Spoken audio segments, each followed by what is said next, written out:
I had to put myself on mute. There's a massive airplane that's just going right by my house.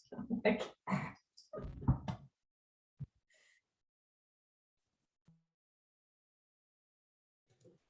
Where do you live, Linda? What town? I'm in Danvers, Oh, all right. but when it's bad weather patterns, the planes that come in for landing at Logan, they go lower, and I'm up on the hill. So it feels like they're just about going to land on top of my house, and it's like it's pretty loud.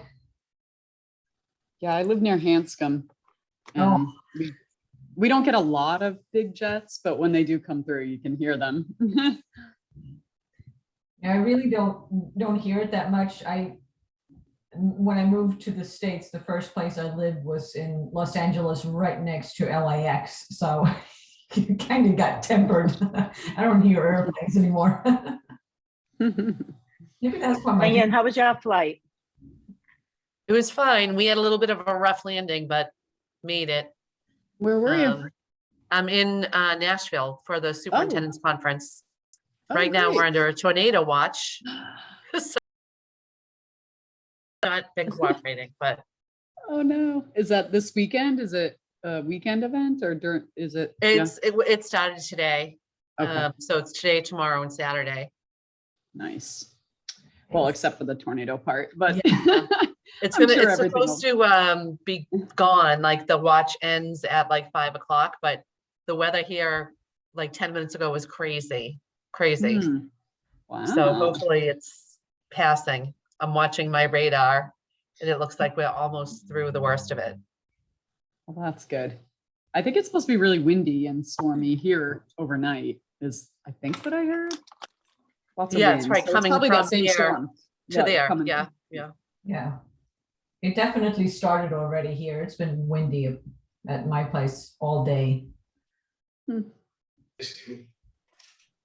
Not yet. My cameras are on.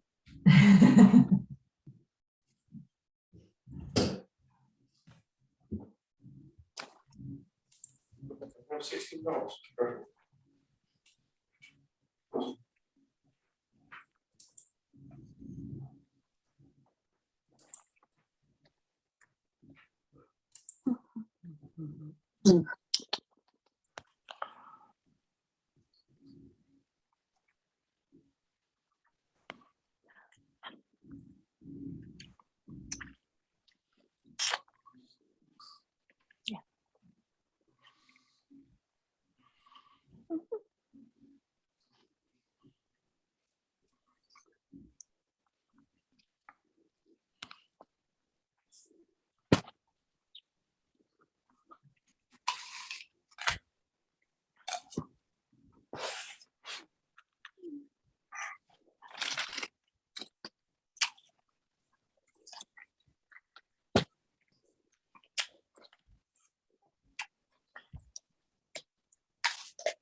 The Batman comes only from Little Caesars.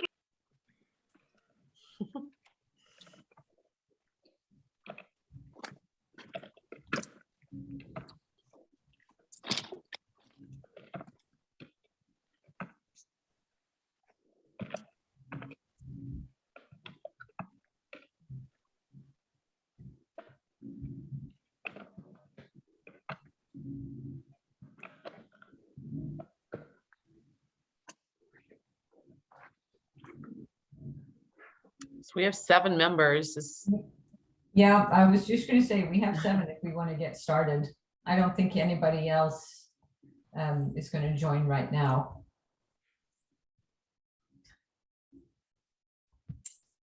Okay, sounds good then. I will get us started. We are recording, yes. Okay, good evening, everyone. Welcome to the Riviera High School Building Committee meeting number 29. Today is Thursday, February 17th, 2022, and the time is 5:33 p.m. Linda, if you could take a roll call, please. I will do so. I will start with Mike Picardi, who I know is going to be absent today. He actually emailed. Mayor Arrigo, I don't see, so I'm going to note him as absent. Stacy Rizzo Here. here, and Susan Gravellisi, Here. and Dr. Kelly Here, here for now in the storms. Carl Svensson, I don't see, so I'm going to note him as absent. John Perella Here. here, and Jennifer Hayes. I don't see, so I'm going to note her as absent. Rich Biscay Here. and Don Ciramella. Not here. I'm going to note as. I don't think Donnie's gonna be able to make it today. Okay, thank you. Nick Rystrom, I got an email from him as well that he was not going to make it today, so he is absent. And Jerry Visconti, Here. excellent. Patrick Keefe, Here. excellent. And I see actually that, I don't know what the rules are to starting over, but I noticed that Mayor Arrigo just joined us right after I called his name, so I can start from the beginning and call Brian Arrigo again. Here. Excellent, and I will change that status to here. Thank you.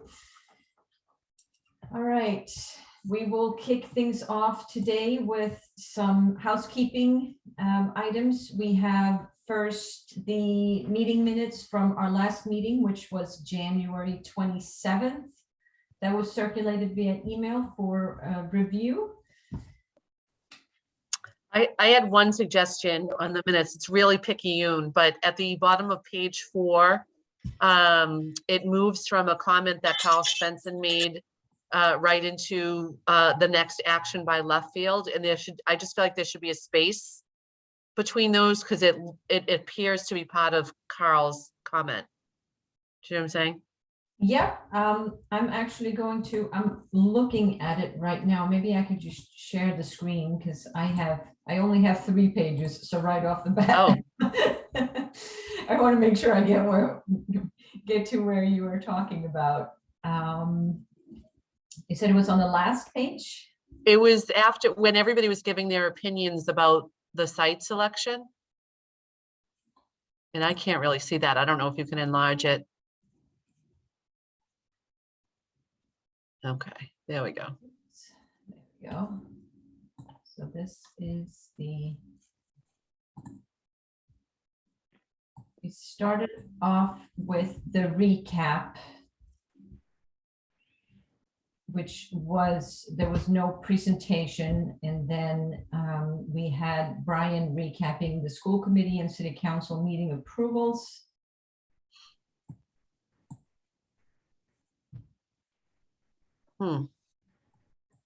Was I looking at maybe different minutes? I was going to say, if you were talking about the where everybody made their comments about the selection of the Wonderland site, then that Yeah. was the meeting prior to that. Okay, so I looked at the wrong Oh. minutes. I apologize. That's That is okay. the one Diane, that I I'm was reading- referring to. I was reading those minutes too as the minutes because that's what was sent to us. Yeah, I'll have to find them. Let me see if I can find.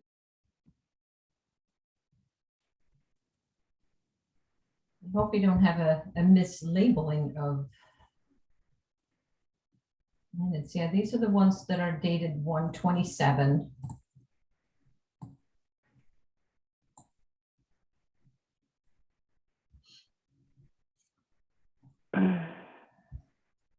hmm.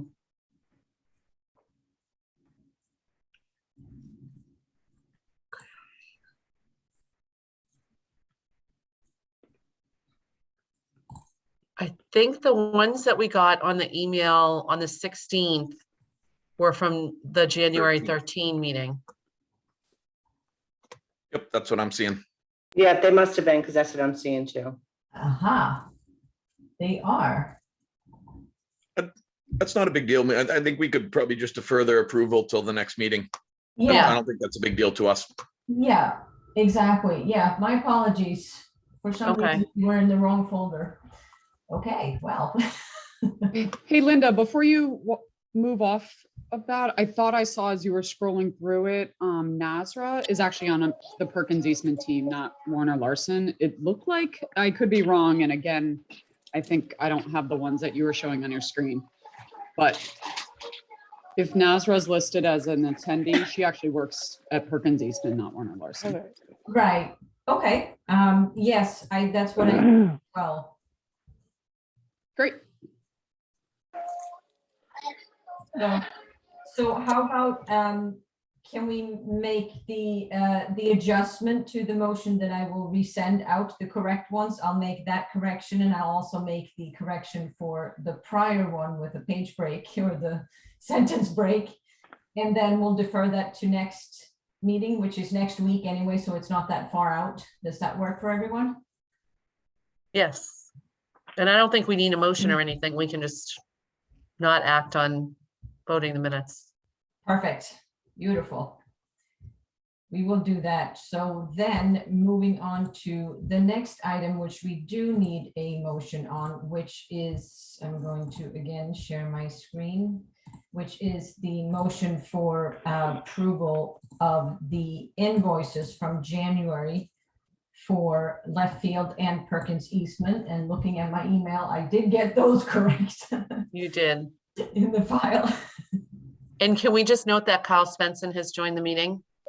Yes, perfect.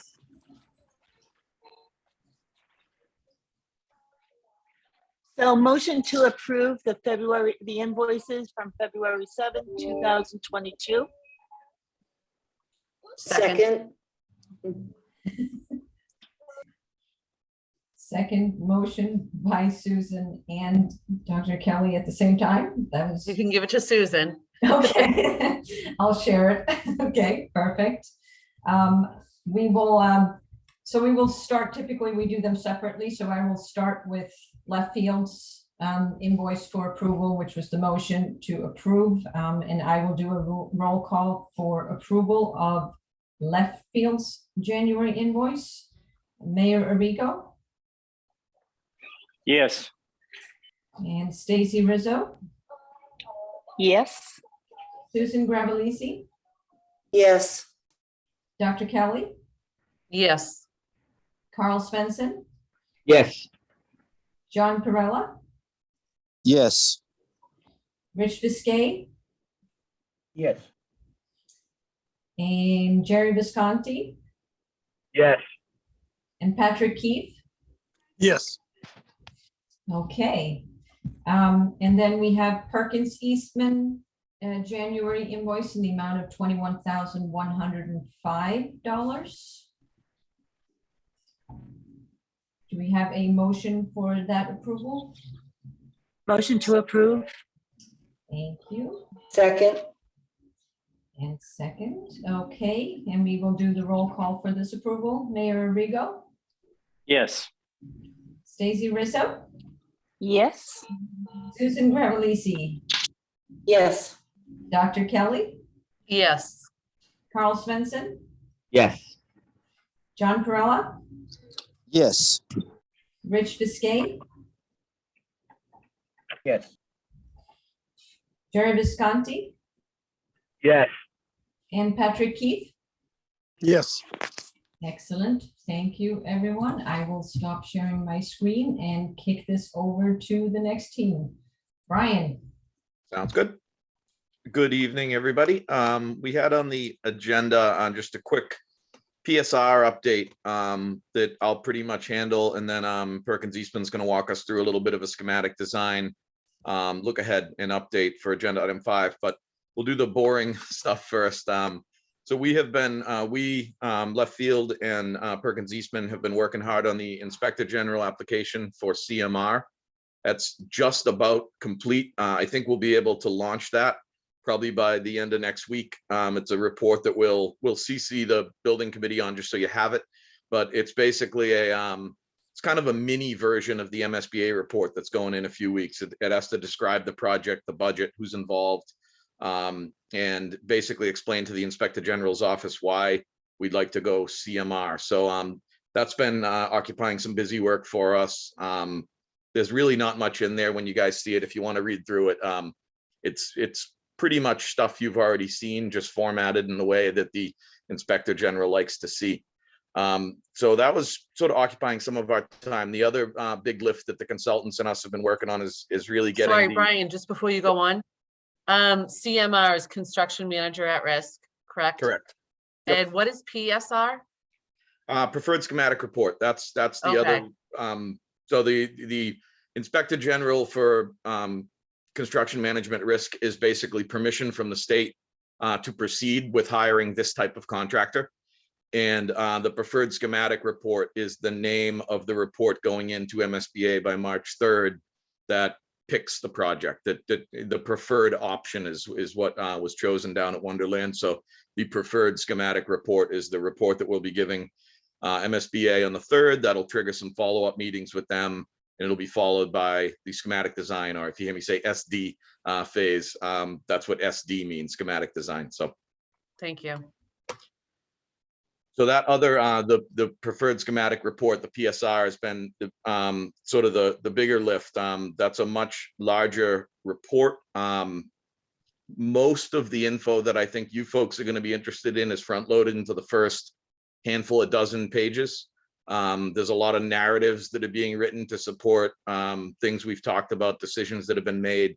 And when that draft goes out, which we're looking to send that draft out to the committee by Monday, we'd like you folks to all take a peek at it.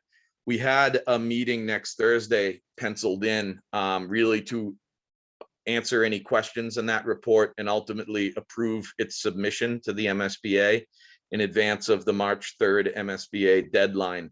But I think we should have a quick conversation about, I know it's school vacation week next week, and I know Monday through Thursday is not a lot of turnaround to ask you to read what's going to amount to be 30, 40 pages of narratives, followed by a couple hundred pages of info and drawings and diagrams.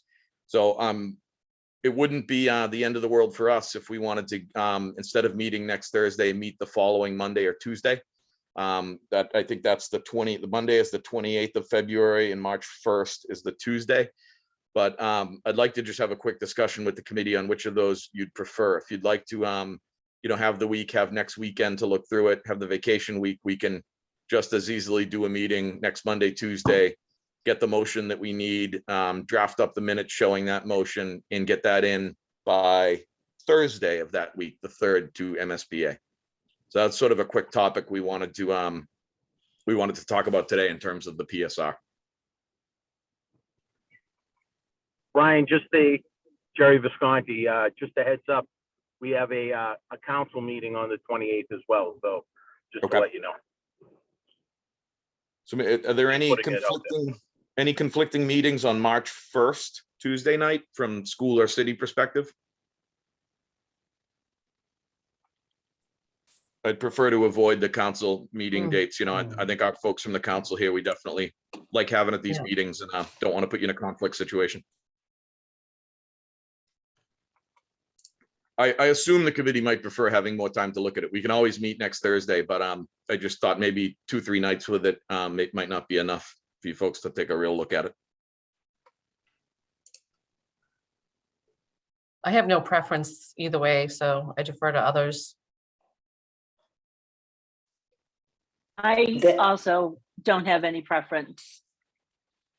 I know Monday is the meeting that week, and that Tuesday, actually, I'm working that night that I can't reschedule. So maybe we leave it on the Thursday as planned. That's okay. Only if we make it a quick meeting, because that's my birthday. Nice. Well, Wednesday's my birthday, Stacy. So Susan, sorry. Just FYI, on Thursday, we're having the State of the City on that March 3rd. Right, we're going back to February 24th. Sounds like we're going to stick with the 24th next sorry. Thursday. Yeah. Okay. On my birthday. Everyone have a cake Sorry ready about for me. You get to make all the motions. Great. We only have one motion that night. Yeah, I think so. You're right. I'm Yeah. gonna make a motion to go out of order and make the motion first so I can leave. No. Okay, so we'll stick with next Thursday night. We'll get that posted, and we will have it will be a download link because the file's massive. But we'll have a link out to the committee by Monday to read through that report. Great. So the other quick item I wanted to just get on everybody's radar, get on the building committee's radar, and this is a work in progress, but we've had a number of meetings to advance a handful of topics, not just what does the project need to achieve in schematic design, which is the next handful of months, but how do we advance the ball on eminent domain? And we've had meetings with folks in City Hall. The city solicitor is developed a plan, has developed a plan that involves getting 2 separate appraisals at this point, basically moving on from the Hunneman appraisal that we've already got, getting 2 appraisals done now, and having the city engage a specialist lawyer that folks in City Hall have worked with before that deals with eminent domain, knows a lot of the ins and outs. And that sort of caused us to look at the feasibility study budget. So right now, what this project is functioning by is the $2 million allocation for feasibility. And the need to bring on these legal services and do these two additional appraisals sort of caused us to sort of step back and look at what money we have left in the feasibility study and what exposure we have. So I'd like to throw a couple quick things on the screen that are all works in progress. We're going to have a number of conversations in the coming days about how to handle this, but we do have more exposure than we do money at this point. So there are going to be some decisions that need to get made. Let me share my screen. So what's on the screen right now is a really basic summary of the what we have available. I'm going to jump in the budget in 1 second, but again, we're working under the $2 million feasibility study budget. There is $102,000, just over $102,000 in uncommitted funds. When we say uncommitted here, it's not contractually earmarked to anyone. It's not used. It's basically available funds. There's also $100,000 of uncommitted funds within Perkins Eastman's contract. This 100,000 we build in there before we know certain items like what's the survey going to cost, what some environmental testing programs going to cost. Those can all vary by the size of the site, et cetera. So if you kind of consider both of those in a way contingency, it's the only money we have available here. It totals about 202,000. And just really quick, showing you the budget. This column over here is showing the uncommitted column of funds within the $2 million budget. You can see where the 102,000 comes from. That's not in anybody's contract right now. In these 2 cells that are highlighted in purple, that is Perkins Eastman contract. That contains $100,000 allowance for some of these services. So these numbers that I have on this page derive from the uncommitted portion of the budget that isn't in anyone's contract, and $100,000 that's within Perkins Eastman's contract. They total up to this 202,754. And Brian, are you saying that those are funds that we wouldn't anticipate spending in this process in the next few months? We're about to spend more than that, or talk about it. So that's the money we have available to spend through the end of schematic design, through full project approval. The presentations and approvals after schematic design next fall to this committee, to the school committee, to the city council would then authorize the $300-something million project.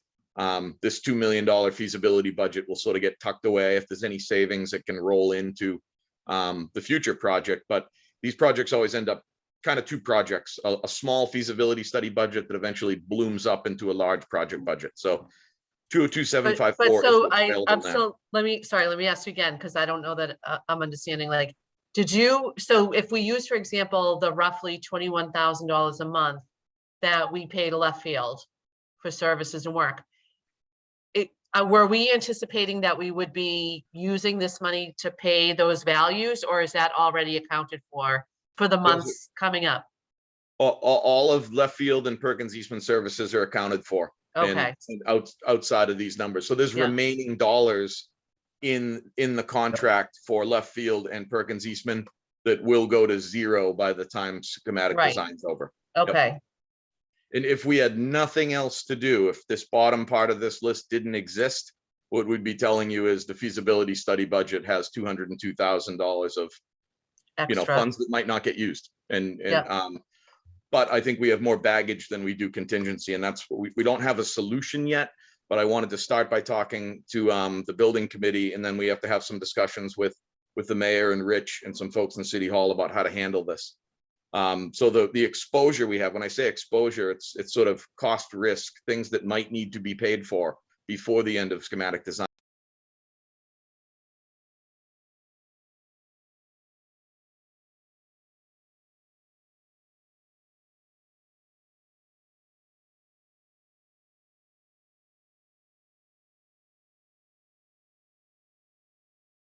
We also, Perkins Eastman, part of this $100,000 allowance in their contract was always intended for a survey. The initial cost that Perkins Eastman received for the survey is pretty big. It's bigger than we all anticipated to be. It's a reflection of the size of that site. It's $156K. This is something that we're both working with Perkins Eastman and ourselves. We think we can get some more options for this. We can get this cost down, but right now, the company that was carried in the architectural contract to perform this, their cost based on Wonderland is about $156K. So there's a few things we can do here. We can potentially bring in another party. We can potentially not do it under the umbrella of the architect, which saves a little bit of money, because if the architect's managing them, they mark it up 10%. They're entitled to mark it up 10% via their contract. So right now, it's sort of a worst case scenario, 156K plug. We think we can get that value down.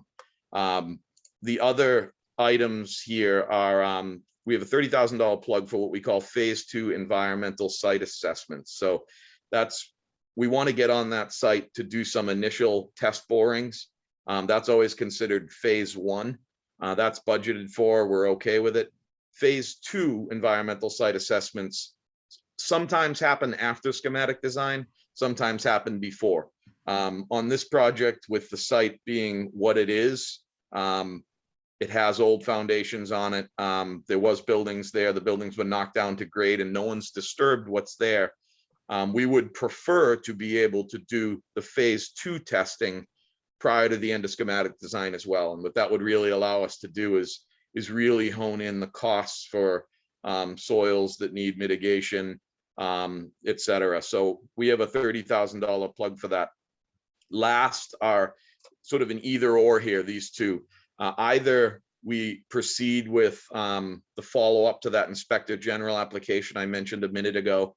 The goal of getting that application in now is that we could go through a construction manager procurement this spring and get a contractor actually on board for pre-construction to do the schematic design estimates and to review logistics and to be able to really take a number of steps forward about how that site's going to work, how we're going to phase it out, how the costs are going to go down, and really vet the costs. In this construction market, we all think that having the CM on board as early as possible is good. So we're still proposing that we try to do that during schematic design before we have additional budget. We estimate that getting a CM on board for pre-con is be about 50. Jim, do you want to jump in? Yeah, I was going to say, I just think these last two costs are almost, non-negotiable. We have, I think given this market, if we want to have a shot at making the SD estimate work, we need to bring a CM on. I happen to think, by the way, that our 50 grand and 18 grand are undershot. I think it's going to cost a little bit more than that, both the estimate and or bringing the CM on for a few months. So I think those are low numbers, but I think we have to figure out a way to help fund these other costs, whether it's through the city or somehow, because I do think we need to bring the CM on. I think it's critical to the success of the project long-term. Agreed. And right now, these are either or, simply because we need to give the MSBA 2 independent estimates. If one of them's going to be the CM, we don't need a second independent estimator, because the first estimator is carried within Perkins Eastman's contract. So we always get an estimate out of the design team. We need to match it with a second independent estimate. So either we're matching it with a CM with pre-con, They bring more to the table than just estimating. So that's why it's going to be a larger cost. We did the 2 estimates for the PSR. One of them was done by AM Fogarty. This is, as Jim said, it might be a little bit low, but we're plugging, if we don't have a CM on board, we are going to need to pay AM Fogarty or another independent estimator to do an estimate of the schematic design. So, But having gone through the process where we didn't have a CM on through schematic and then brought them on afterwards and see the costs go up, I really think if someone's going to own this and we want to have the right price going into the MSBA and you know, voting on the right price, I really want to push for having a CM on as part of this process, because you know it'll be. And more I think accurate. I think that we all talked as a team about that before and felt like Yeah. that was the right direction to go in. But so Jim, if you think the 50,000 is low, what do you think the right number should be there? I mean, not much higher. We're thinking about doing the same thing in another project, and it's probably somewhere between 60 and 75,000. This is a slightly larger project. You know, like for example, the estimate might be more like 25 to 30 on the estimate side. But what I wouldn't even mind doing is getting the CM on just to do the estimate. You know, Yeah. if nothing else, I prefer to get, as Brian says, logistics and some real pre-con service, because this is a complicated job. We want to understand those things to even, you know, without those logistics, if we bring in just an estimator in to talk about where he feels the project is, he won't have any of that, you know, institutional knowledge that the CM might bring to the table. So if we want to go forward with the right number, I can't impress any more about really having the CM on here as part of the schematic design process. So needless to say, I completely agree. As I've told you before, if I ever saw a project that needs a CM early, this is the one. I think there's some possibility that a CM looking at a $300 million job may be willing to negotiate, but Jim's probably right on the number, but there may be some flexibility on that. Absolutely. I wonder if, is there anything else, given what this site is, besides the environmental assessment and the survey, that's going to come up that, you know, you got to dig somewhere because there's an issue? Is there anything else you guys have come up with that should be on this list? Right now, I think this covers it, Joe, and we've been trying to do a lot of brainstorming about that. This is everything I see right now, and we've been mulling this over for a little bit. So the quick answer is no. Okay. But with any complex project like this, something could come up. So either way you cut it, and again, we're going to be honing in all these costs. We're going to try to get some quote. We obviously we can't get quotes from CMs, but we can certainly go out there and try to quiz some other projects, talk to some CMs. We're going to be trying to rein this all in, but no matter how you cut it, this all adds up to more than the 202 that's available. So one way or the other, we're going to have to work with the city and decide which parts of this can be done. And are there any outside budget sources that can help out the feasibility study here? The key, and the reason I have this in bold, is the city really wants to and needs to get a retainer in place for this lawyer to have this all start. So the question of where do we cut a purchase order from that ultimately could bill up to $100,000 in the coming months, is that from the project? Is it from somewhere else? That kind of is the right now question. And the other thing I'd add is, until we advance that process with the lawyers, we do not know when we can do the survey or phase 1 or phase 2 environmental site assessments. At least what we've been told out of the Brian, gate. can I Yeah. back us up again a little bit? You go very quickly, I have to say. But just getting back to the question of the CM at risk or the schematic design, Yep. should this committee take a vote now on which direction they want to go in? I think without adding more money to the feasibility, you can't. We need to know where additional money is going to come from to do it, because Yeah, this is a funding question right now. I think, Diane, I think we need to figure it out. But Right, Brian, but if we're going to answer the funding question correctly, we Yeah. need to know if we're talking about 70,000 or 18,000, right? no? yes, yes. Okay. I mean, that's part of it, right? Yeah, we'd really like to bring on the CM ahead of time. Brian, if I could, Dan, just one more question to Brian. Brian, when you say 356 exposure, 304 exposure, that's the total exposure that would come down via the available funds. So really the overrun is the 356 or the 304 less the 202, correct? Yeah, 100 to 160,000 is what this Right, boils okay, down just to. to make sure that, yeah. So, Correct. and that's our problem, 100 to 150. Right. So if we can fund one of those first two items outside of the project, we could then, to your point, bring in the CM and really get some good intel on the project so that we're all, we have better information going into the schematic design and into the vote. And I guess I'm just thinking about this a little bit in the reverse order. Like, I think that we need to decide whether we're going to do the CM at risk and bring them in initially or not. So we know that if the money we're trying to find is the 100,000 or the 150,000. Yep. That's fair. I understand where you're going, Dr. Kelly. And I have a question. The CM for the pre-construction, will that be the same CM at risk that will continue and follow through the whole, or is this two separate entities that we're talking about? Same one. Same It'll be- one. So that will have to go out, obviously, to bid. When would that happen? So we have a schedule laid out for that. The step one for that is to get that Inspector General application in. We hope to have that in next week. It could take them a month, maybe a little bit longer, to give the city back a letter that says you have permission to go CMR. We will have a request for proposal, a whole RFP process ready to go for the day we get that letter back.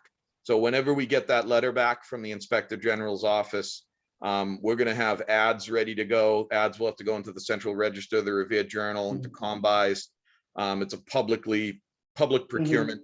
And before then, we'll probably set up with this committee a CM selection subcommittee. That's something in a meeting in March that I think we'll talk about, is delegating a few people to go through the series of meetings and interviews, et cetera. So I think we'd be looking at, realistically, as long as we hear back from the IG, the Inspector General, when we think we will, we're talking into the sort of May, June, July range. Earlier side, the better, to get the CM procured, get them on board, get a contract signed, and then have them available for that June, July, August pricing exercise, wrap up SD with a bow, and come back to this committee with real logistics plans and a budget that the construction manager that is going to build the building will stand behind. And I just want to clarify what Susan said too, Brian. We really won't have bids from the CM. What we'll do is we'll hire the CM based on qualifications, and then we'll have a few pricing points around fee and general conditions probably, and maybe, I don't know, some general requirements, but there truly won't be bids on the project yet. That'll be later when we have construction documents and we then, have some better drawings. So he'll be hired almost, around qualifications and a few price points now, but there won't be any bids. Yeah, Jim, So that's a this- good clarification, because from what I understand, there has never been a Chapter 149A CM at risk project in Revere. I think we confirmed that this week based on some research. So there isn't a lot of local experience with this. The main difference is it's qualification-based selection. We're picking the team and the contractor absent of all these bid values. There'll be a whole bid process with dozens of subcontractors couple years down the line once we have a real design. So when people say the normal version of contracting, which I think all of Revere's projects have been, is design, bid, build. They call it that because you have to complete the design, which we're a year or more, a couple of years away from a completed design, then bid it. This is more a bring on a qualified team to assist us as those drawings are getting completed from a cost point of view and from a technical point of view, from a material availability point of view. So that's one of the main differences with CMR, is we're bringing on a team based on their skills, not their low bid. Brian, when is the estimate scheduled? The reason I ask is, as I'm listening to this conversation, is maybe by the time we get the CM on board, they won't actually be able to do much more than the estimate, because we'll be at the time to do the estimate. Yeah, that's one of the reasons I had a little bit of a skinny number in here, but I think Right. really it's just going to be, you're getting on board and you're going to tandem up with PM&C, who's the estimator for the design team, and really get an SD estimate done. So I think a little more chatting about what is that value. If they truly are going to come in with only about 5 or 6 weeks of work in SD, which is about how it lays out, Joe, that's also about when the SD package will be ready to price. we could keep this value kind of on the lower side if Yeah, they're really just coming in to do an estimate. I would hope in that 30 to 45 days, Joe and Brian, right, we might be able to get a logistics plan and a schedule. So at least we could start to understand, right, over what time period will the GCs, you know, how technical is this job going to be around logistics? What's their approach? And all that stuff will get baked into the schematic design number, which will all be helpful to the final product. Yeah, I mean, Then- and I completely agree that, you know, the more you get them involved in SD, I was just wondering if by the time you got them there. Right. How much You could they know, do? Yeah, Yep. so how much they Yep. could do. I mean, you know, just sort of the perspective here is, it's tough when you sort of have a short budget and it's hard to find funds. But what you save or what you can save on your project by getting a good CM on early dwarfs any of this money. Exactly. So can I ask you another question, please? Now, you said the pre-construction CM will be chosen by qualifications, and who determines who has the most qualifications? Does that come to the building committee to make that determination? I was suggesting that probably a subcommittee, but that's up to the committee. It's the will of the committee. We obviously can't have the whole committee at all the interviews. Yeah, et cetera. prototypically it So- is a subcommittee. So I think establishing a subcommittee that would make a recommendation to this committee would then vote on that recommendation, and then it would rattle right through the school committee chain to verify. But typically it's a lot of meetings. There's a lot of analysis. Usually getting a 2-3 person subcommittee of this committee to participate in all those meetings can result in the subcommittee making a recommendation of bringing certain info back. And that certainly doesn't mean that we can't sort of, before a decision's made, do a subcommittee report to the building committee to say, well, we interviewed these folks, this is what we're thinking, but we have to do some more reference checking and whatnot. Okay, so that kind of circles back to what DK said, that we have to decide if that's what we're going to do. Like, you know what I mean, when doing the budget. So that is something we have to decide if we're going to do the CM pre-construction and then choose a subcommittee. I agree, and I don't want to sound like I'm speaking out of both sides of my mouth, but you have no choice but to follow through on the legal consulting and the appraisals. And that's sort of one of there's two Right. initial things here. We have to be able to get a retainer out and pay for these services for the lawyer.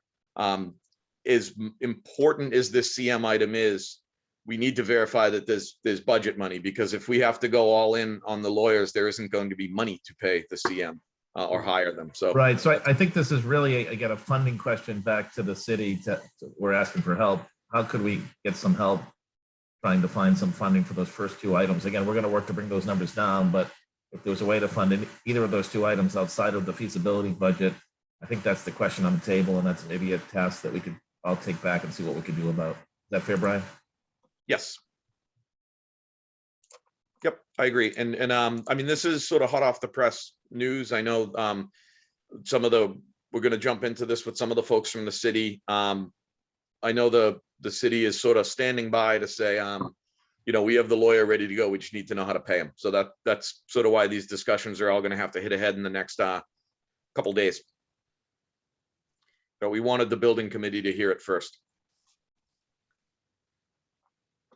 So the next step would be that a smaller team is going to convene with probably myself and Rich Risquet and the mayor and Paul Capizzi, and try to figure out where we can find these funds. Is that right? That would be great, Diane. That Okay. would be great. And so maybe this is something that we could, when we have that information, maybe this is something we could add to the agenda for next Thursday. And, you know, we'd have more information on where we might be able to find those funds or not. And then the school building committee could vote next Thursday on how to proceed. Does that sound like a good plan? I think it does. Yes. That'd be great. Yeah, Jim, I think that probably sounds good to you, right? That'd be great. Okay, we'll make sure that's on the agenda, and we'll a subset of you folks, the folks that Dr. Kelly just mentioned, will be getting some emails from us and trying to set up some meetings, some phone calls tomorrow, Monday, Tuesday. So And then just while we're talking about it, you know, if we do, obviously you all are the experts, and you've basically said to us, we must do the CM at risk pre-construction and get somebody on board quickly. So assuming that's going to happen, I just want to put this out there for the committee to consider also. I would suggest that we have our committee members who are well versed in construction take on that subcommittee role if they're willing. And I'm thinking of like Nick Rystrom and John Charamella and Carl Svensson. And I don't know, I'm probably forgetting somebody in that group, but those folks who actually do this kind of work can probably make that decision better than any of us. Is there any reason not to set up that committee right now? Nope. We totally could. Other than most of those members are absent tonight. It's the perfect time, Diane. You just gotta sign some homework. Yeah. So I'd like to make a motion that we choose Don Chamello, Nick Rystrom, Kyle Svensson to be on the subcommittee, choosing the CM at risk. Has Joe done this before too? I don't know if Joe would make sense. I was gonna say, I always assume that we can invite Joe Lewin to everything. I don't think he necessarily needs to be in the motion, but as long as that assumption is good, we were gonna invite Joe Lewin anyway. Okay. I don't think I could be on the committee because I'm not. Correct, No. you're not a voting member.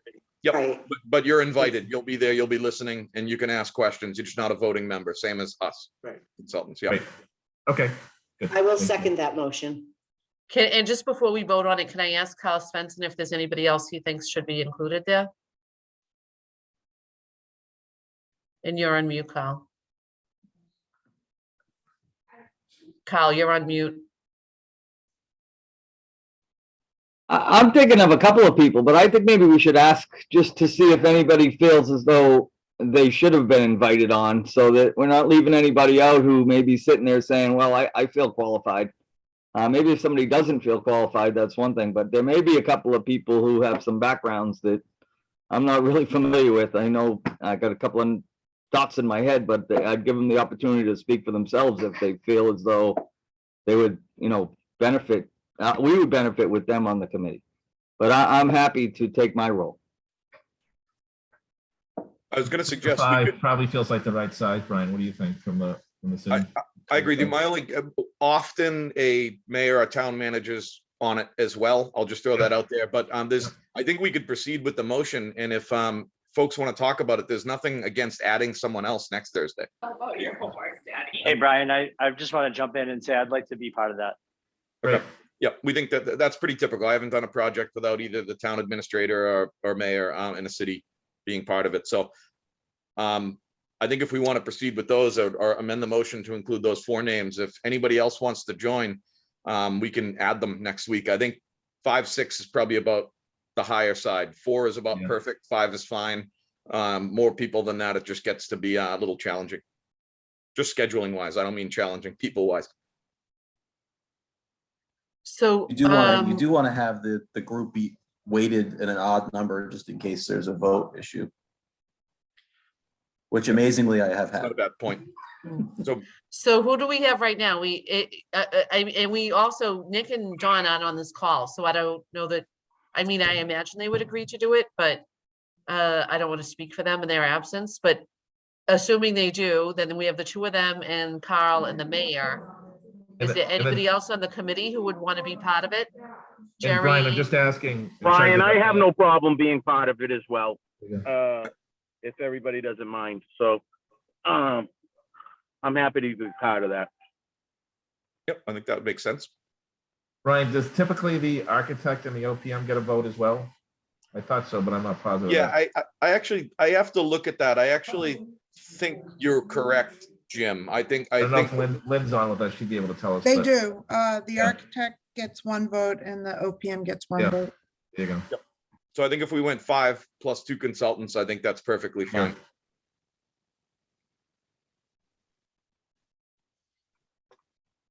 And to Carl's point, is there anybody else on the committee who feels like they really want to be part of this subcommittee?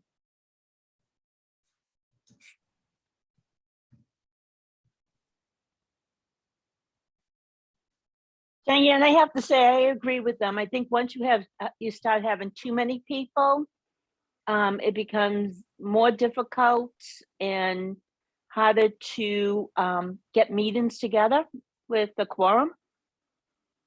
Okay. I thought 5 was good. Five's my a good number. opinion. And while it's not a ton of meetings, there will be a bunch to review the documents we put out. And then even just if 5 or 6 apply, we're gonna have a day or two where we're just locked in a room doing interviews and stuff. So it will culminate in a few pretty dense days where we do need a quorum. Okay, and if either Nick or Dawn feel like they can't be part of the group, then we can reach out to this team and see if any others want to jump on then as well.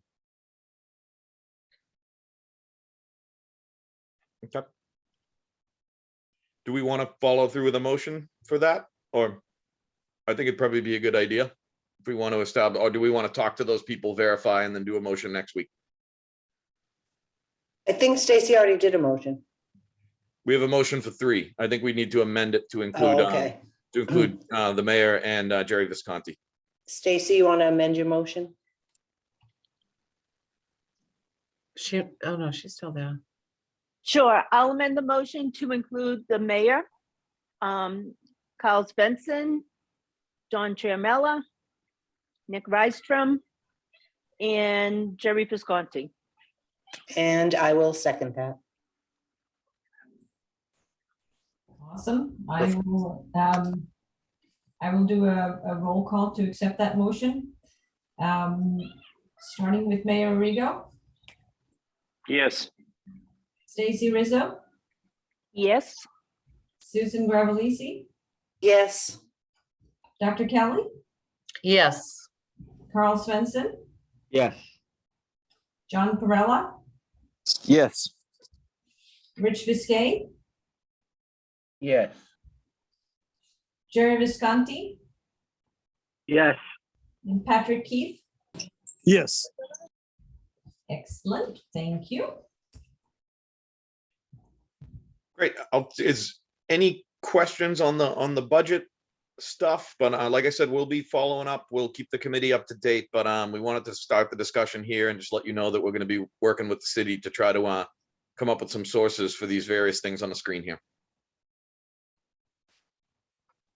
I think if there's no questions, let me just look for hands quick. I don't see any. I think we can move on to agenda item 5, which I don't have on the screen right now. Dawn, can you pilot this? Awesome.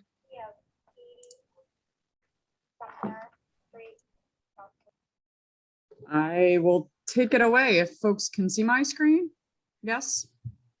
Got the cover sheet. Okay, great. Yep. So here we are. So logistics behind us. I get to do the fun stuff. Sorry, Brian and and Jim and Dan. No, all jokes aside, the PSR, the preferred schematic report, as Brian mentioned, sort of summarizes the end of feasibility. And for us, that means getting that report done so we can move into schematic design, which a lot of design decisions get made. And as we have already shown you, we do a lot of background, history, precedents to lead us to a design. We don't just show up with a design. We, with this committee, talk through what the ideas are, what the complications are, and then move forward with what we think the best design for this particular project is. And every project's unique. So with that, we start to look at contextual precedents. We look at architectural precedents. In this case, we're looking at site and natural resource precedents. So some of what I'm going to share, none of it needs a decision. I'm just showing photos. So it's sort of for you guys to start thinking about, get excited about, understand what we as designers and architects look for solutions and ideas from. So there's a lot of complexities to this project, as you might imagine. But first we step back, we look at the city of Revere, and we recognize sort of what the city's about, what the culture is like, what are, what's Revere known for? In my world, it's like the sandcastle competitions and the history of the beach. And of course, with the location of the site that was selected, there's a lot of history in that area as well as on the actual site. So some of what we'll be looking at is tying the design back to the city and the culture of your particular neighborhoods and city, not just the beach, but also across the board. So if there's anything that's missing or you guys know of things that I should be researching, looking into, there's a lot of obvious history here with the beach that you're seeing, the Wonderland, the amusement park, the dog racing, all of it. So we dive in and look at the history. So these are just photos to give us a reminder of where we're designing. So, there's a lot there. There's a lot that, I'm not telling you guys anything you don't know about your own city, but it's for our team's benefit to understand and be reminded about. So one of the major building design complexities is the fact that we need to build this building up, right? We're in a floodplain. It needs to be protected from water and major flooding occurrences. So we started researching other projects that have done similar solutions. So these are a couple, one's down Johnson and Wales, down in Rhode Island. This was specific to being designed, both of these. This one's MacArthur Elementary is upstate New York, and they're near a river that their previous building had actually flooded out. So when they designed a new building, it was intentionally designed to withstand river flooding. So not necessarily the ocean and rainwater, which we're dealing with here, but this is specific to a river. And above at Johnson and Wales, they built up the land for part of it and then stilted or plinth the rest of the building. And that's intentionally designed to withstand flood water. So these are great precedents. We, research projects and look at what their solutions were and understand some of the complexities they went through. These Dawn, are. Sorry to Yeah. interrupt you, but I'm not mentioning this to toot my own horn, but that Johnson and Wales building I actually worked on in a previous life when I worked at Troy Cobus. So I I could, didn't know if that. there's specific info that you guys would like about that, I know the people that that worked on it. We could get some info there. So just throwing that in. I'm going to take you up on that, Brian. Yeah, Okay. it's a great, as I was doing research, I couldn't believe I hadn't seen this building before. One, it's beautiful. And two, it's really unique in the solutions that were done. So yeah, anything you might have, Brian, send it along. Great. I'm going to take you up on that. That's great. And I didn't know that. I didn't know you worked for Troy Cobus either. Awesome. Here are a couple other solutions. This Ashley McGraw Syracuse project, very similar. They built up with the land, have part of it on stilts, and you can see in the section here how some of that works. This is nice in that it's multi-story. There's we not only have to raise our building, but we're also four stories high. So we don't want to overwhelm the passerbys with this huge building that is also elevated. So some of these give us a sense of how that will look and feel. And then we've shown you this one before, the Mount Si out in Washington.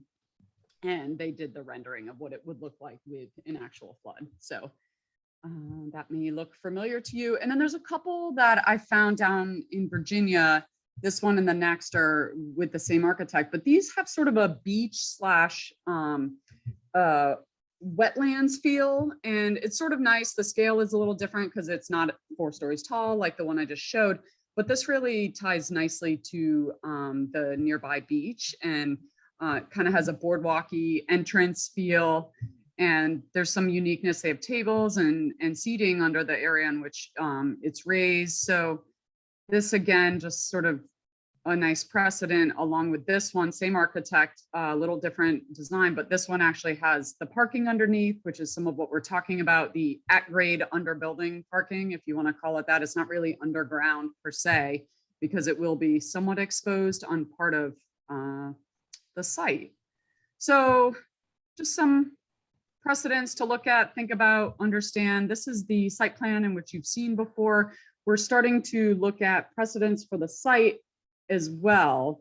And with that, we're thinking about, okay, if we need to have some retaining walls, can we tie it back to some of the stone jetties and seawalls that you see that are common in New England?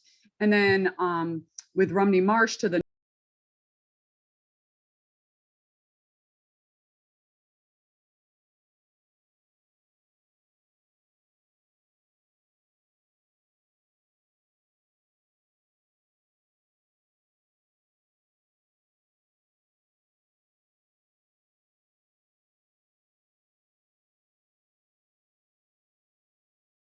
that, I had done a sketch looking at how some of the grade changes are, and this is just like, this may be a lot for everyone to understand, but the idea is how you enter and view the site, which is really this main loop is how most of the cars would enter. This looks at potentially splitting the fields, which we're working with landscape and civil on, but understanding how you come in at a certain level, which is, you know, 0-ish, and then the building's up at 11, these numbers and the circles start to look at how some of this works. So we were trying to look at if you imagine cutting a section through this 4-story, this is the 4-story academic, as you all know.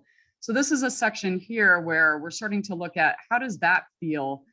This is an area that we're talking about building up at the front entry. So you enter at that +11 grade, and then in the back, it could be plinth. Let me go back to the site plan. This whole hatched green is like a built up courtyard green area over the at grade parking or just below grade, couple feet below grade parking area. So this whole green would be a plinth up with parking under it, but the students would exit out and it would feel like they're either on grass or a courtyard and spaces that they can use for education.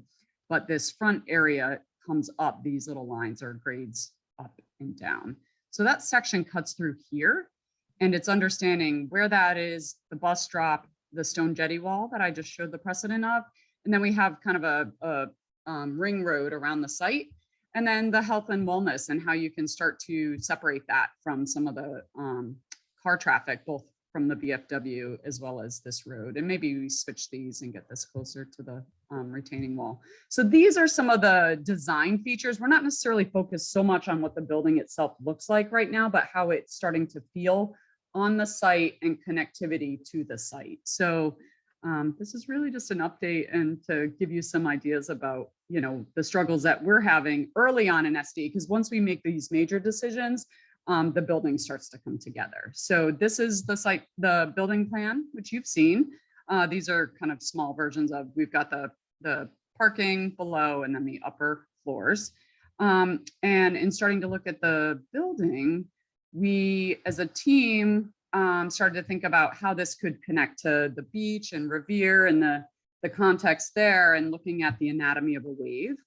We've always kind of had this wavy academic wings, and looking at how that actually can tie back to, from a concept standpoint, the anatomy of a wave.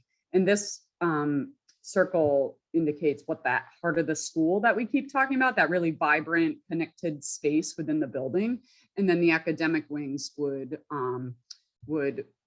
radiate out of that. So this is the heart of the school. This is the same plan I just showed you, just a diagram. We have the main entry courtyard. This is where that loop, that drive loop would be. And then looking at how this curve starts to, you know, look and feel like the anatomy of a wave.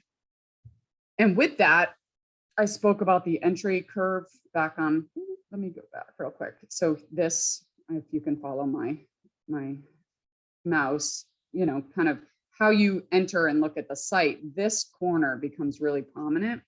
And if you follow me in plan, we had the auditorium and music here, but we started to recognize there might be an opportunity to have that be sort of an iconic feature in the building, since it will be so prominent as you sort of rise up to that +11 and have the car drop and main entry to the building.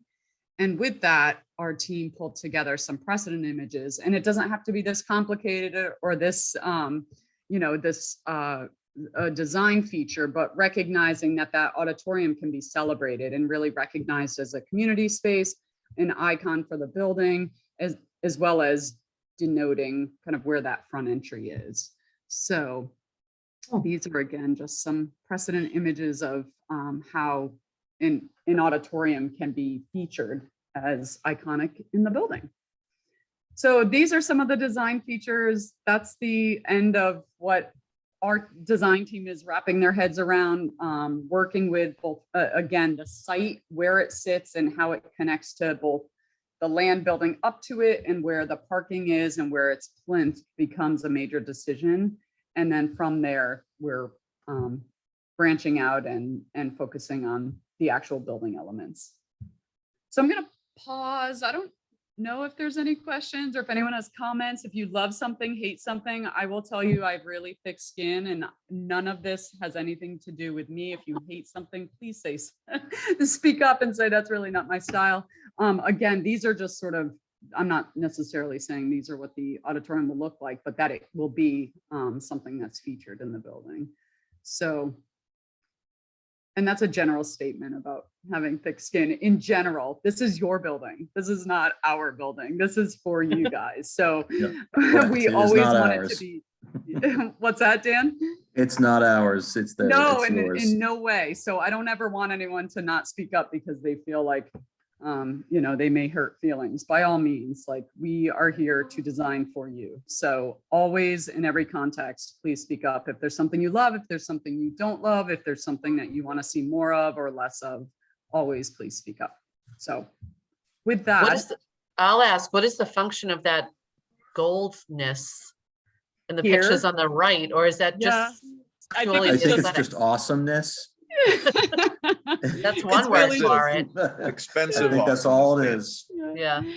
And again, we're not proposing that it be something so dramatic, but that it's the idea of something that catches your eye, right? And in the form of a celebration of performing arts, you know, we can do something interesting and fun, but not over the top. So just thinking about engaging students in the community, Mhm. in this kind of work, like, is that the kind of design feature or element that we might have like a community contest or a I would love student that. contest to Yeah. decide what we can say? There's going to be some kind of stuff here, Mhm. you know? Yeah, this could be one. We could come up with others. You tell us how much or little you want of that. I have done, like, most recently we did a early elementary school and we engaged some of the high school students and they were sort of selected from the superintendent level, but because they had a group of students and they did a whole presentation for us. We took almost every single idea they brought forward and brought it into the architecture. So Yeah, they were great. yeah, they were interviewed by WBZ and they loved the process. They couldn't believe we actually listened to them. So in the whole scheme of things, we love that sort of engagement and feedback. That's not to say every design is gonna, you know, grow legs and move forward, but to understand what students think and how they want their building or the building that their peers will be able to attend, how it looks and feels. By all means, Diane, we can collaborate offline as far as how that, you know, process could play out. Because we've done it, we'd love to hear what you think it should look like, and then we can work together to engage whomever you think, you know. Yeah, is the I mean, right- I'm thinking of, we have I don't know if it's a relatively new or if it's a revitalized commission on art in the city. Love it. And they've been Yeah. doing a lot of work around aesthetics around the city. And so I think they would be great to engage. There is a student representative from Riviera High School who sits on that Oh, council. good. And I know that she would be able to identify other classmates who, you know, would definitely like to be engaged in this without a doubt. Okay. Well, maybe you and I need to connect and we can get something set up because now Sure. we should get that going before the end of the school year, right? Because our yep. drawings go in this summer for estimating. So anything we want to have a cost put to and a design put forward, let's get it done before the next few months get it, you know, get away from us. So yeah, I love that idea and I'm totally open to it and happy to, you know, participate in that process. That is awesome. Dawn, they could join some of our weekly meetings. Absolutely. Our half hour, 45 Yep. minute get-togethers. Yeah, so our team does regular twice a week design, you know, meetings and they can run 15 minutes or they can run half an hour or an hour. And we just Yeah. toss these ideas around internally, but they're absolutely welcome to join and participate and share out and great. yeah.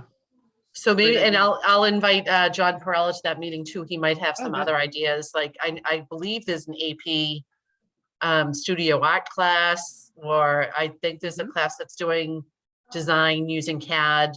You know, I'll talk to him and see how we can engage a handful of kids. We won't make it too overwhelming.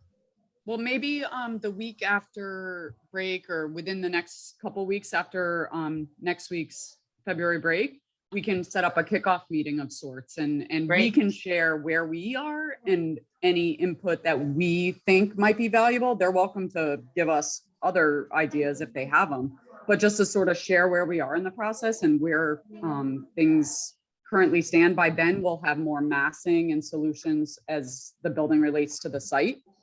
So that might be helpful as well. So if you can help facilitate that, we can Yeah. be prepared to present and then have a follow-up with ideas and, continuation of meetings. However, we, work together to figure that process out.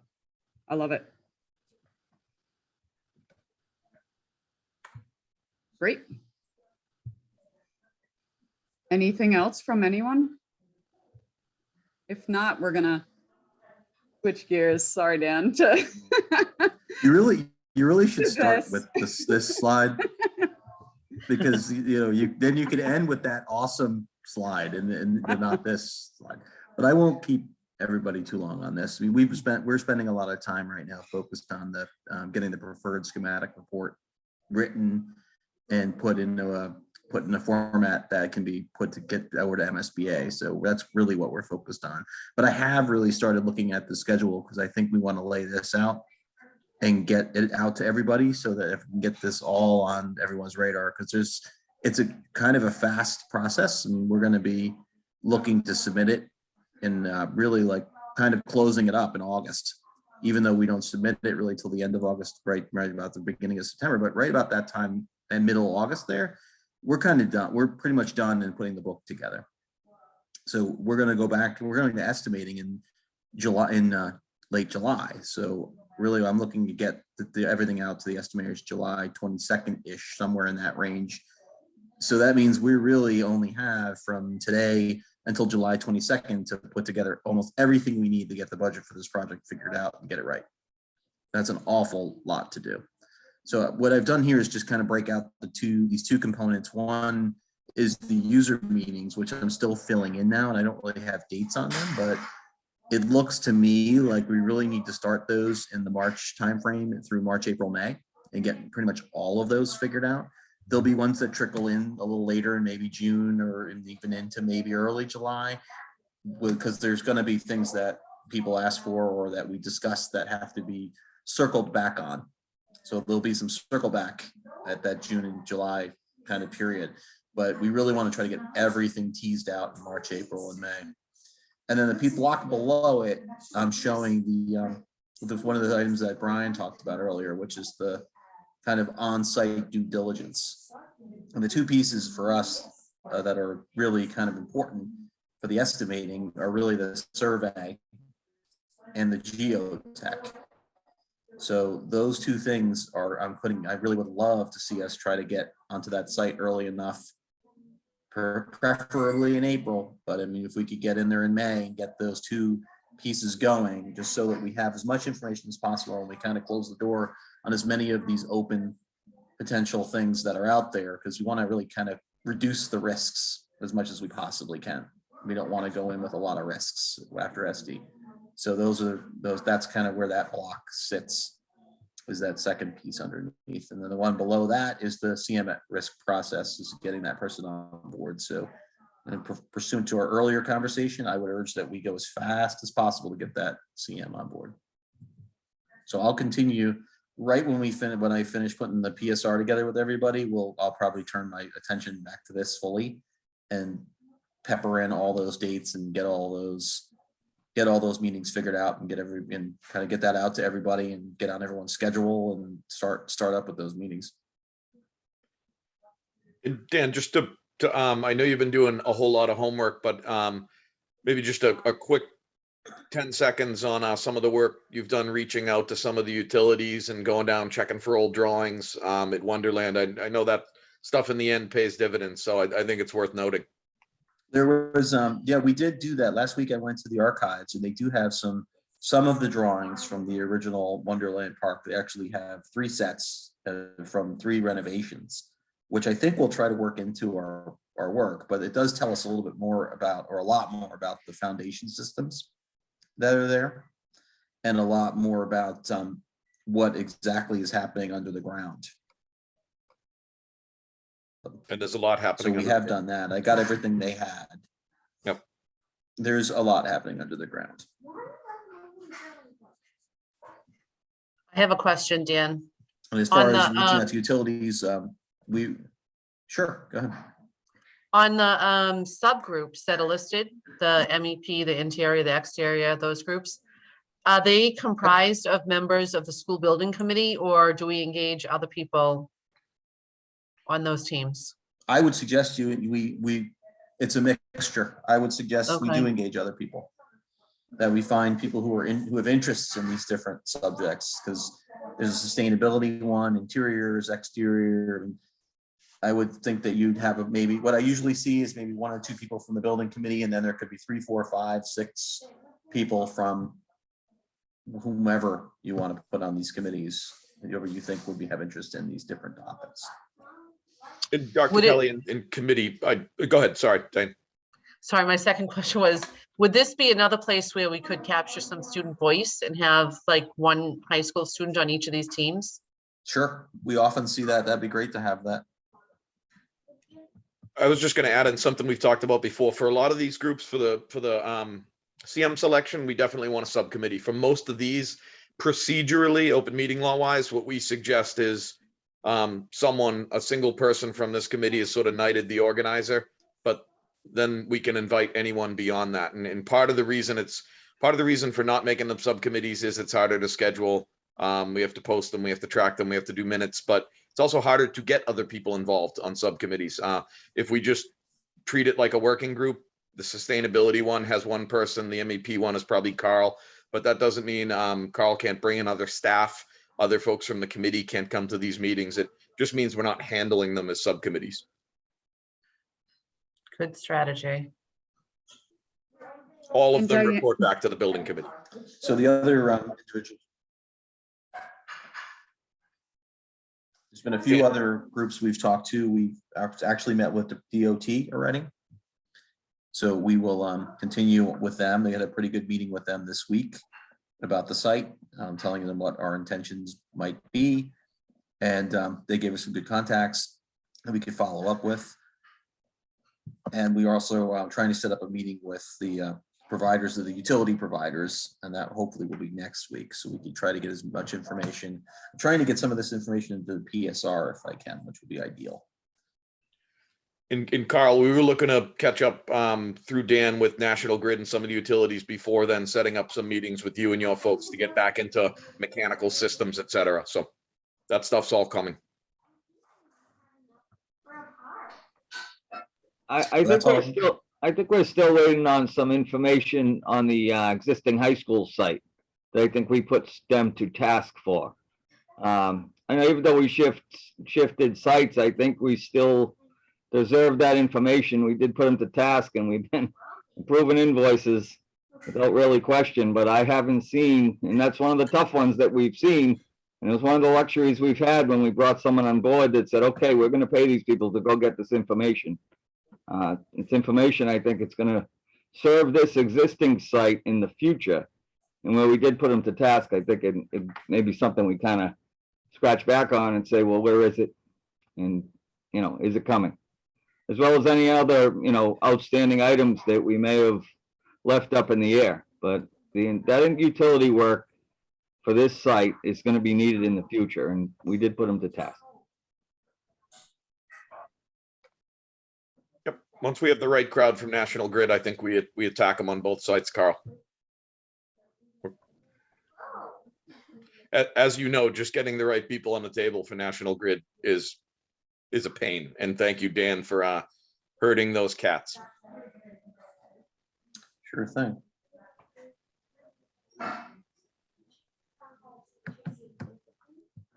That's all I have. And I think that was the end of the official presentation, so I'll stop sharing. That is all we had on the agenda for tonight. So we'll recap, we'll schedule a meeting for next Thursday. Follow up on some of the items we talked about the feasibility study budget, and you will have a draft of that PSR. So you can come to that meeting with any questions you might have. We'll then be looking to submit that to MSBA the following week. And we'll talk at our Monday meeting that Rich Fiskey and the mayor and I and a couple others sit in on, and have that conversation about the money.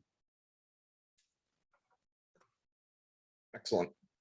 And Dr. Kelly, if you could just follow up with me right after February break, maybe about setting up a meeting. I'm happy to organize it if we have contacts for those who should be invited. So, Yeah, okay. And I'll try to connect with John either before then, or he can join us at the meeting and narrow down who exactly is right for that. perfect, great. Looking forward to it. And I wanted to say, when you were asking about students involved in the working groups, anytime you think it's appropriate to have student voice at the table, they're always invited, and I'll defer to you for whomever you think the right students are. But Great.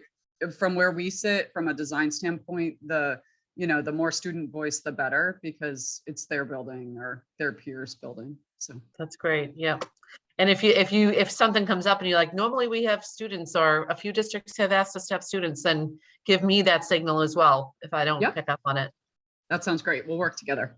Okay. And I can also always provide a group of students that would be interested in working in any group, and really pretty quickly too. So a quick email, I can assemble a team.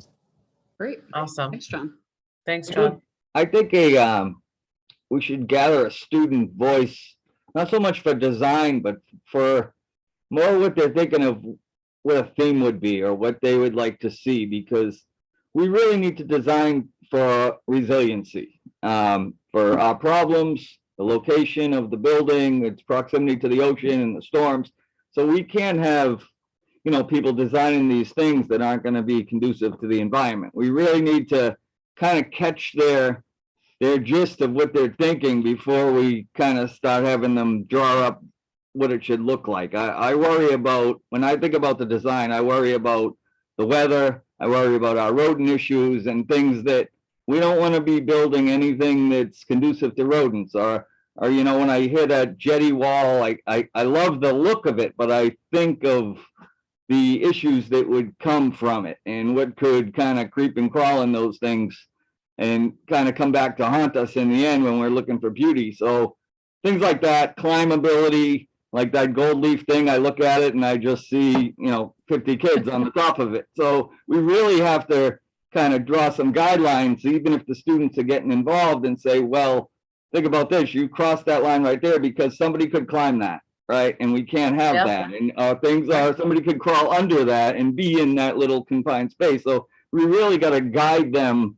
I'd like to take more of their thoughts of what they'd like to see more than what they want to build, and because we really need to be restrictive on what we build here so that it lasts 50 years and, we don't, side towards beauty instead of longevity. Yeah, and I don't think that we should turn the decision-making over to the kids. I just think that we should engage them in it and hear what they want and what they think. And I mean, we can certainly, like you're saying, exact examples that you're giving, Kyle. I was picturing the kids climbing on that thing too. Yeah. But it's also, Carl, it's also a perfect opportunity for us to explain to them why we do things and why we don't. And we've done enough schools that, I agree. That's an opportunity for them to Learning learn. experience. Yeah. Absolutely. I So can that's how tell I you see it. nobody's going to be thinking we should have a roller coaster because they've never seen a roller coaster and they won't be looking for a dog track or a horse track. So I'm more interested in what their thoughts are, and what they do. They said, hey, what would you want in your high school? It wouldn't say, oh, the old carousel from the beach when, from the 50s, because, that's not a memory of theirs. And that's not something that they want to see, well, maybe it is something they want to see in the future, but it'd be interesting to see what the thought of what, a new high school would look from their perspective. I also think they'll have a voice in diversity and inclusion and cultural, so there are more than just like the basics of the design. I want to hear their voice on all of those topics as well. So Yeah, It's and great. we have engaged them, certainly not as much as we need to, but they're the ones who said, that gave us the idea of not having everybody just in one big cafeteria. It's the kids that were like, that doesn't work for us, Mhm. you know, so. Yeah. We do definitely need to engage them more. Yeah, I'm all for it. So I look forward to it. Okay. Okay. If there are no other committee questions, we'll just do a quick for the record. Ask for public comment. Not sure there is anyone from the public. If there is, name and address, please. Going once, going twice. Otherwise, we're just, motion to adjourn would be next. So moved. Second.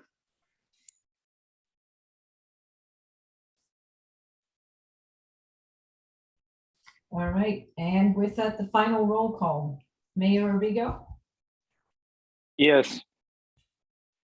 Stacy actually had to leave. She dropped off at 6:21. Susan Grevelisi, Yes. Dr. Kelly, Yes. Carl Svensson, Yes. John Perella,